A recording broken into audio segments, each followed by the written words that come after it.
Isang mapagpalang araw po sa inyong lahat mga kapatid. Narito po tayo muli sa ating morning devotion, Grab Food for the Soul, our daily dose for the nourishment of our soul.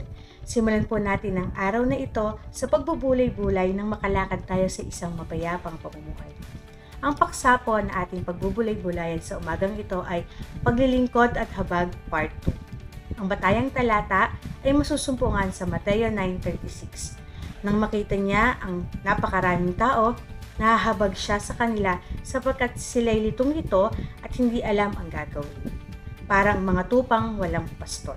Salamat at purihin ng Diyos sa ating pagbabasa at pagkakarinig ng kanyang banal na salita. Sa umagang ito ay mapapatuloy tayo sa unang tinalakay ng kapatid na Jade Corpus at ito ay ang part 2 na ating paksa, Paglilingkod at Habag. Sa kabuuan ng ministeryo ng Panginoong Hesus, ang mga gawain niya ay nauudyukan ng kanyang malaking pagkahabag sa mga tao. Ibinigay niya ang kanyang buhay dahil din sa kanyang pagkahabag. Kahit maghapon siyang naglalakbay at nangangaral, hindi niya pinagkaitan ng tulong ang mga tao. Ang tingin niya sa mga ito ay tulad ng mga tupa at siya ay kanilang pastor. Wika sa Marcos 6:34. Pagbaba ni Jesus sa bangka, nakita niya ang napakaraming tao. Nahabag siya sa kanila sapagkat para silang mga tupang walang pastol, kaya't sila'y tinuruan niya ng maraming bagay. Bilang mga tagasunod ng Panginoong Hesus, paano natin maisasagawa ang paglilingkod at kahabagan sa ating mga kapwa?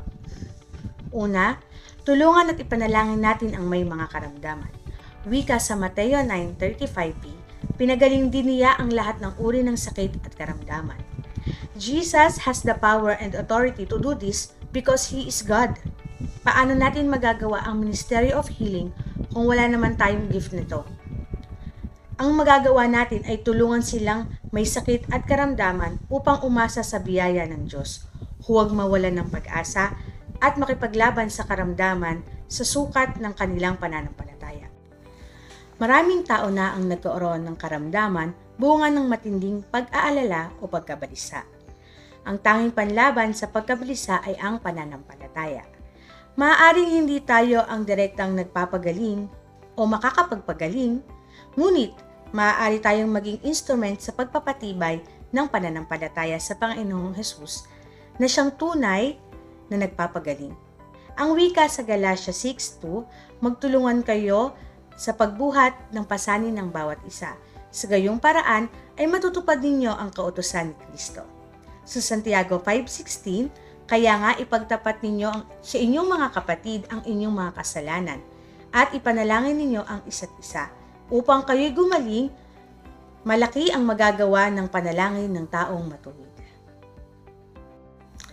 Ikalawa, maglingkod sa diwa ng kahabagan. Wika sa Mateo 9:36-37, nang makita niya ang napakaraming tao, nahabag siya sa kanila sapagkat sila'y litong-lito at hindi alam ang gagawin. Parang mga tupang walang pastol.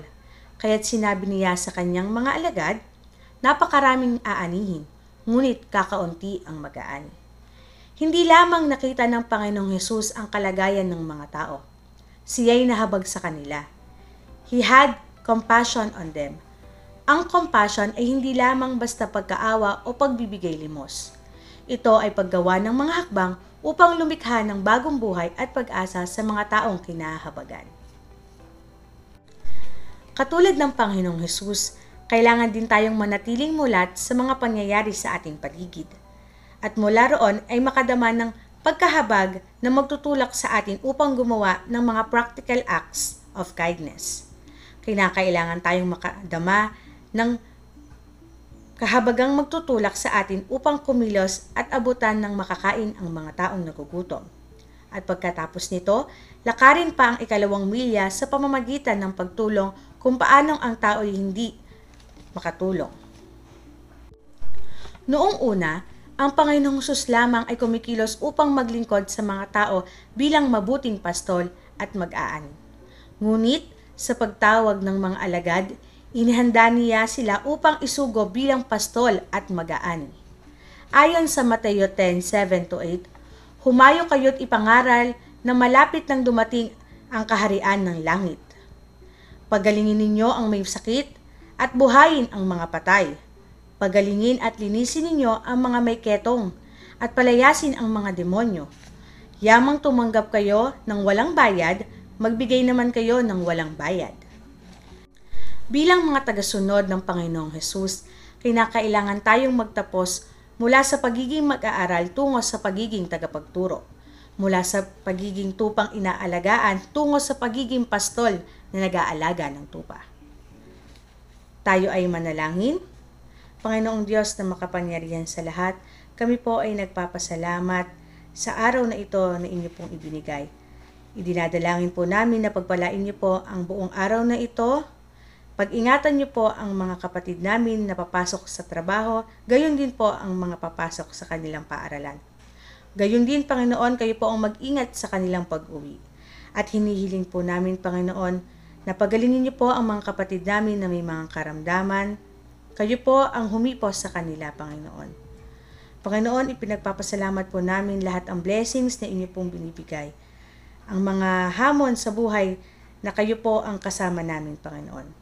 Ito po ang aming dalangin sa matamis na pangalan ni Jesus. Amen. Maraming salamat po mga kapatid. Papuri at pasasalamat sa Panginoon. Salamat po sa inyong pagsama at pagbulay-bulay sa salita ng Panginoon. A friendly reminder sa bawat isa sa atin, be Christ-like in your workplace today. Humayo at maglingkod.